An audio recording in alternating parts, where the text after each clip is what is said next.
పూజ చేసి దాని మీద వంట చేస్తే తినదంటే ఈవిడ. అదే నిజమైతే రైతు భూమి పూజ చేసే వరి పండిస్తున్నప్పుడు నువ్వేం తినకూడదు? మరి తినేస్తున్నావే. షాపుల్లోంచి నువ్వు బ్యాగులు తీసుకొచ్చినప్పుడు దాని మీద ఎవరి ఫోటోలు ఉంటున్నాయి? వారి ఇష్టదైవం ఫోటోలే ఉంటున్నాయి. మరి ఎలా తెచ్చుకుంటున్నావు? ఉదయం నువ్వు షాపుకి వెళ్ళి 1 కేజీ షుగర్ కావాలని అంటే ఫస్ట్ వాళ్ళు షాప్ తెరిచి ఏం చేస్తారు? తమ ఇష్టదైవానికి మొక్కి షాప్ అంతా తిప్పి మళ్ళీ తర్వాత డబ్బుల పెట్టెలో కూడా ఆ తర్వాతే కదా నీకు ఇస్తున్నారు. ఆ లెక్క ప్రకారం నువ్వు ఏ షాపులో ఏం కొనకూడదుగా. మరి ఎందుకు కొంటున్నావు? చివరికి కటింగ్ షాప్కి వెళ్తే కూడా వాడు పూజ చేయకుండా కట్ చేయట్లేదు. ఎందుకు కట్ చేయించుకుంటున్నావు? ఇలాగే ఆలోచిస్తూ పోతే నువ్వు బస్సు ఎక్కావు. బస్సు ఎక్కగానే ఖచ్చితంగా అతను ఏం చేస్తాడు? ఓ అగరొత్తి వెలిగించి పూజ చేసుకుంటాడు. ఆ తర్వాత బస్ స్టార్ట్ చేస్తాడు. ఆ లెక్క ప్రకారం నువ్వేం ఎక్కకూడదు. ట్రైన్ ని ఎవరో ఒక కేంద్ర మంత్రి వచ్చి పూజ చేసి ప్రారంభిస్తాడు. అలాగైతే నువ్వేం ఎక్కకూడదు. ఇలా ఆలోచిస్తే నువ్వు వేసుకున్న బట్టలు ఏదో ఒక షాప్ లో పూజ చేసినాక అమ్మారు. అప్పుడు నువ్వేం వేసుకోకూడదు. చూసారా? ఈ వీచే గాలి ఉంది చూసారు. ఈ గాలిని హైందవ సహోదరులు వాయుదేవుడా అని మొక్కుతారు. అప్పుడు నువ్వు ఏం పీల్చకూడదు. అప్పుడు కదా చచ్చూరుకుంటావు.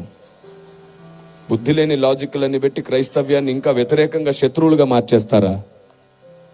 సువార్తకి ఇంకా ఆటంకంగా నిలబడతారా? ఇలాగ ఆలోచిస్తే మీకు తెలుసా, మీరు వేసుకునే చెప్పులు, మనం వాడే ఫోన్,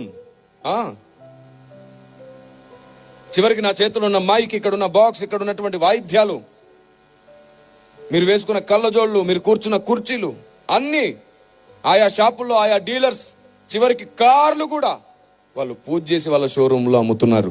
ఆ లెక్క ప్రకారంగా మనం ఏ వస్తువు కొనలేంగా. ఇంకా మీకు బాగా ఇష్టమైన వస్తువు గురించి చెప్పనా? బంగారం. ఏ మార్వాడి అయినా పూజ చేయకుండా బంగారం తయారు చేస్తాడా? ఆలోచించిన ఆశాభంగం తెచ్చి ఇక్కడ పడేయండి. పాస్టర్లు అందరూ కలిసి మళ్ళీ ఇదే కొత్త సంవత్సరం ఇంకా పెద్ద సభ పెడతారు. అప్పుడు మొత్తం మండలం వచ్చి సువార్త వింటారు. ఇక్కడ ఏంటి? బంగారం చూద్దాం. వేయగలరా? అమ్మో, ఇది నా బంగారం, పూజ చేసిన బంగారంగా. మరి ఇలా ఉంటుంది. చాలండి, ఇంకెంతకాలం ఈ అజ్ఞానం చెప్పండి. అందుకే మనకి ఏదైనా గొప్పగా అనిపిస్తే పరిగెత్తొద్దు. మోకరించి దేవుణ్ణి అడగండి, ఇది కరెక్టేనా ప్రభు అని. మన జ్ఞానానికి పరిధి ఉంది. ఆయన జ్ఞానం అమితమైనది. ఆమేన్. అనంత జ్ఞాని ఆయన.